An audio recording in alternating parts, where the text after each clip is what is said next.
Janapriya upscale 2 BHK 45 lakhs, 3 BHK 60 lakhs మాత్రమే. సితారా Sainikpuri.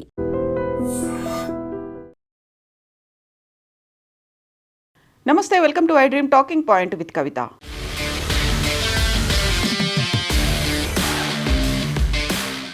H1B వీసాలకి సంబంధించి భారీ ఎత్తున సెప్టెంబర్ 21న ఫీజును పెంచింది అమెరికా ప్రభుత్వం.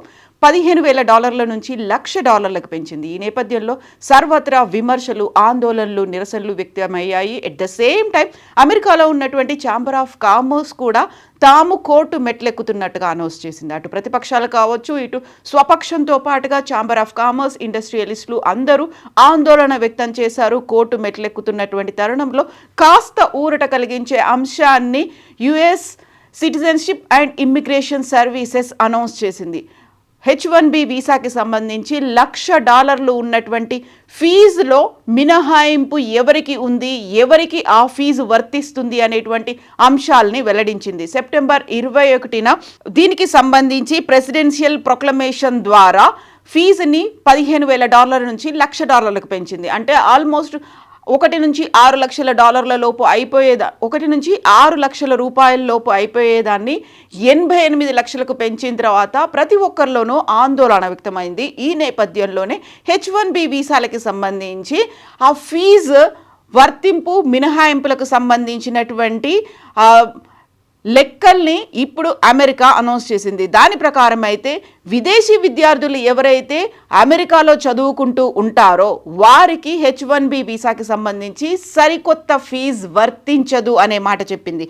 బయట నుంచి H1B వీసాని అప్లై చేసుకుంటున్న వాళ్ళు సెప్టెంబర్ 21 తర్వాత ఎవరైతే అప్లై చేసుకుంటారో వారందరికీ $1,00,000 ఫీజు వర్తిస్తుంది అనే మాట. ఆల్రెడీ అమెరికాలో చదువుకుంటూ ఉండి ఆ తర్వాత H1B వీసా కోసం అప్లై చేసుకునే వాళ్ళకి పాత ఫీజు మాత్రమే వర్తింపచేస్తారు. అంటే మన దగ్గర నుంచో లేకుంటే ఇతర దేశాల నుంచో అమెరికాకు యూనివర్సిటీల్లో చదువుకోవడానికి వెళ్ళిన తర్వాత వారు ఉద్యోగాల్లో జాయిన్ అవ్వడానికి, సో ఆల్రెడీ F1 వీసాతో ఉన్నవాళ్ళు లేకపోతే L1 వీసాతో ఉన్న వాళ్ళకి సరికొత్తగా పెంచినటువంటి ఫీజు వర్తించదు. యూనివర్సిటీలో వాళ్ళు ఆల్రెడీ డిగ్రీ కంప్లీట్ చేసుకున్న తర్వాత, డిగ్రీయో పీజీయో కంప్లీట్ చేసుకున్న తర్వాత కొంతకాలం అక్కడే వేచి ఉండి ఆల్రెడీ సెప్టెంబర్ 21 కంటే ముందు H1B కోసం అప్లై చేసుకున్న వాళ్ళకి ఈ ఫీజు వర్తించదు. దీంతో పాటుగా విద్యార్థి వీసా F1 వీసాతో అక్కడ ఉన్న వాళ్ళకి కానీ లేకుంటే ఇంటర్ కంపెనీ ట్రాన్స్ఫర్ వీసా L1తో ఉన్న వాళ్ళకి కానీ ఇది వర్తించదు. ఒకవేళ H1B వీసాకి సంబంధించి కూడా వారిలో ఒక సడలింపులు లేకపోతే దానికి సంబంధించి కొంచెం ఏదైనా మార్పులు చేసుకోవాలనుకున్నా లేకుంటే ఎక్స్టెన్షన్ కావాలి అనుకున్నప్పటికీ కూడా H1B వీసా $1,00,000 ఫీజు అనేది వర్తించదు. ఇక్కడ నుంచి వెళ్ళాలి అనుకునే వాళ్ళకే మాత్రం సెప్టెంబర్ 21 తర్వాత అప్లై చేసుకుంటే ఈ $1,00,000 ఫీజు అనేది వర్తిస్తుంది. ఎట్ ద సేమ్ టైం అక్కడ F1 వీసాతో కానీ L1 వీసాతో కానీ ఉన్నవాళ్ళు వాటిని $1,00,000 ఫీజు పెంచిన తర్వాత వదిలేసి విదేశాలకు వెళ్ళిపోతే మాత్రం ఈ ఫీజు వర్తిస్తుంది. ఒకవేళ ఆల్రెడీ H1B వీసా ఉంది, వాళ్ళు విదేశాలకు వెళ్ళి ఇంటర్నేషనల్ ట్రావెల్ చేసి మళ్ళీ అమెరికాకు వస్తున్నారు అనుకున్నప్పటికీ కూడా వారికి H1B వీసా అనేది ప్రాబ్లమ్స్ ఏమీ ఉండదు. దానికి ఎక్స్టెన్షన్ కావచ్చు లేకుంటే అప్గ్రేడేషన్ ఉండాలి, లేకపోతే వీసాలో ఏదైనా వాళ్ళకు అనుగుణంగా ఏదైనా మార్పులు చేసుకోవాలి. ఎక్స్చేంజ్ వీసాకి సంబంధించి ఎలాంటి మార్పులు ఉండవు అనే మాటనైతే అనౌన్స్ చేసింది. ఒకవేళ భయపడిపోయి వచ్చి సెప్టెంబర్ 21 తర్వాత వచ్చిన వాళ్ళకి ఆల్రెడీ అక్కడ H1B వీసా ఉంది, ఆ తర్వాత మళ్ళీ ఫీజు పెంచుతారేమో అన్న భయంతో దాన్ని వదిలేసుకొని వచ్చిన వాళ్ళకి మాత్రం ఈ ఫీజు వర్తించదు అనేటువంటి మాటని అనౌన్స్ చేసింది.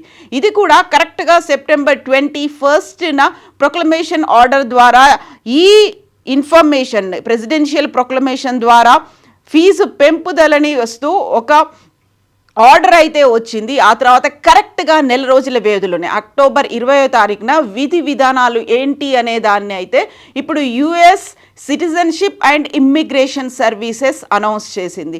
దీని ప్రకారం ఇప్పుడు ఎవరైతే అప్లై చేసుకొని వెళ్ళాలి అనుకుంటున్నారో, అంటే సెప్టెంబర్ 21 తర్వాత H1B వీసా కావాలి అని అప్లై చేసుకున్న వాళ్ళకి ఎవరికైతే ఉంటుందో వారందరూ $1,00,000 ఫీజును మాత్రం చెల్లించాల్సి ఉంటుంది. అంటే విదేశాల నుంచి వెళ్ళే వారికి ఉంటుంది, కాకపోతే అక్కడ చదువుకున్న వారు ఆ తర్వాత H1B వీసాకి అప్లై చేస్తున్న వారికి మాత్రం ఇది వర్తించదు. అంటే మన వాళ్ళు చాలామంది చదువు కోసం వెళ్ళి ఆ తర్వాత అక్కడే సెటిల్ అవుదాం అనుకున్న వాళ్ళు, H1B వీసా కోసం అప్లై చేసుకున్న వాళ్ళు సెప్టెంబర్ 21 నిబంధన వర్తించకుండానే వారికి $1,00,000 ఫీజు అనేది లేకుండా ఉంటుంది.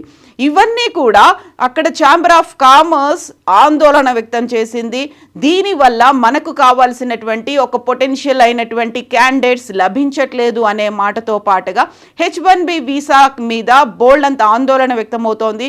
ఈ ఫీజుని $15,000 నుంచి $1,00,000 పెంచిన తర్వాత ఆల్మోస్ట్ $250 బిలియన్ వస్తాయని అంచనా వేసినప్పటికీ కూడా దానివల్ల మిస్ అయిపోతున్న వాళ్ళు, అమెరికాకు రాకుండా ఉన్న వాళ్ళు, లేకపోతే $1,00,000 ఫీజు చెల్లించలేము అనుకునే వాళ్ళ వల్ల వచ్చే నష్టమే చాలా చాలా రెట్లు ఎక్కువగా ఉంటుంది. కాబట్టి దానివల్ల అమెరికా అభివృద్ధి మీద ఎఫెక్ట్ పడుతుంది. ఇలాంటి ఆర్డర్ని వెనక్కి తీసుకోవాలి అనే ఉద్దేశంతో అమెరికా ఛాంబర్ ఆఫ్ కామర్స్ కోర్టులు మెట్లెక్కింది. మేము ట్రంప్ సర్కార్ని సూ చేస్తాము అనేటువంటి అనౌన్స్మెంట్ కూడా వచ్చింది. ఒకవేళ వాళ్ళు కనుక పరిపాలన చేత కాకపోతే, ఆర్థిక సంక్షోభం ఉంది, ఇబ్బందులు ఉన్నాయి, ఎకనామికల్ క్రైసిస్ అనేది ఉంది, ఫైనాన్షియల్గా ఇబ్బందులు ఉన్నాయి అనుకుంటే మా సహకారం తీసుకుంటే మేము కావలసినటువంటి సజెషన్స్ అయినా ఇస్తాము అనేటువంటి మాటని విపక్షాలతో పాటుగా అమెరికా ఛాంబర్ ఆఫ్ కామర్స్ కూడా అనౌన్స్ చేసిన తర్వాత మాత్రమే, అంటే కరెక్ట్గా నెల రోజుల తర్వాత విధి విధానాలని అనౌన్స్ చేసింది. సో విదేశీ విద్యార్థులకైతే ఒక భారీ ఊరట లభించింది. బట్ ఆన్ ఏ కండిషన్, అక్కడ చదువుకొని ఉద్యోగాల్లో సెటిల్ అవుదాము అనుకున్న వారికి మాత్రమే ఇది వర్తిస్తుంది. మన దగ్గర నుంచి వెళ్ళాలి అనుకునే వాళ్ళు ఖచ్చితంగా $1,00,000 ఫీజు చెల్లించాల్సినటువంటి అవసరం ఉంది. అందులో కూడా ఇప్పుడు లాటరీ పద్ధతిని కూడా ఎత్తేస్తున్నారు. 2028 వరకు లాటరీలు అనేవి ఉండవు అనేటువంటి మాటను కూడా అనౌన్స్ చేసింది. కాబట్టి ఈ కన్ఫ్యూజన్ అనేది కంటిన్యూ అయ్యేటువంటి పరిస్థితులే కనిపిస్తున్నాయి. ఎట్ ద సేమ్ టైం కావలసినటువంటి వారు ఎవరైనా అక్కడ అప్గ్రేడ్ చేసుకోవాలనుకున్నా, లేకుంటే అక్కడ ఉన్నటువంటి పరిస్థితులకు అనుగుణంగా H1B వీసాని పెట్టుకున్నప్పటికీ కూడా ఇది వర్తిస్తుంది. ఒకవేళ H1B వీసా కావాలి అనుకుంటే కూడా దానికి కావలసినటువంటి ప్రాపర్ డాక్యుమెంటేషన్ని అక్కడున్నటువంటి కంపెనీ యజమానులు ఎవరైతే ఉన్నారో ఆ సంస్థలు US సిటిజన్షిప్ అండ్ ఇమ్మిగ్రేషన్ సర్వీసెస్కి లెటర్ రాయాల్సినటువంటి అవసరం ఉంది.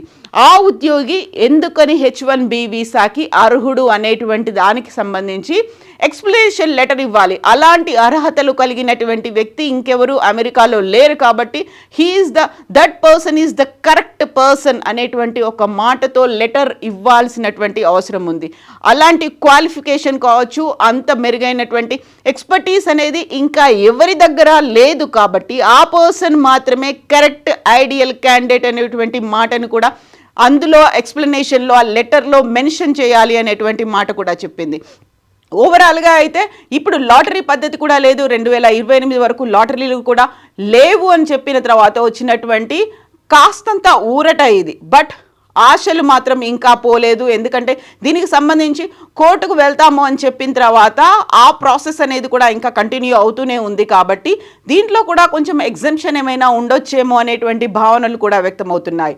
బట్ H1B వీసాకు ఉన్నటువంటి ఆ క్రేజ్ కావచ్చు, లేకపోతే అమెరికాలో సెటిల్ అవ్వాలి అనుకునేటువంటి వారికి ఒక రకంగా దెబ్బ పడినప్పటికీ అయినప్పటికీ కూడా ఎగ్జంప్షన్స్ కావచ్చు, లేకుంటే ఇలాంటి సడలింపులు నిబంధనలకి సంబంధించి మరికొంత క్లారిటీ ఇంకొన్ని రోజుల్లో ఏమైనా వస్తుందేమో అని ఎదురు చూస్తున్న వారి సంఖ్య కూడా ఎక్కువగానే ఉంది. కాబట్టి H1B వీసాలకి సంబంధించి ఈ కొద్ది ఊరటని మాత్రం సెలబ్రేట్ చేసుకుంటున్న వారి సంఖ్య కూడా ఎక్కువగానే ఉంది.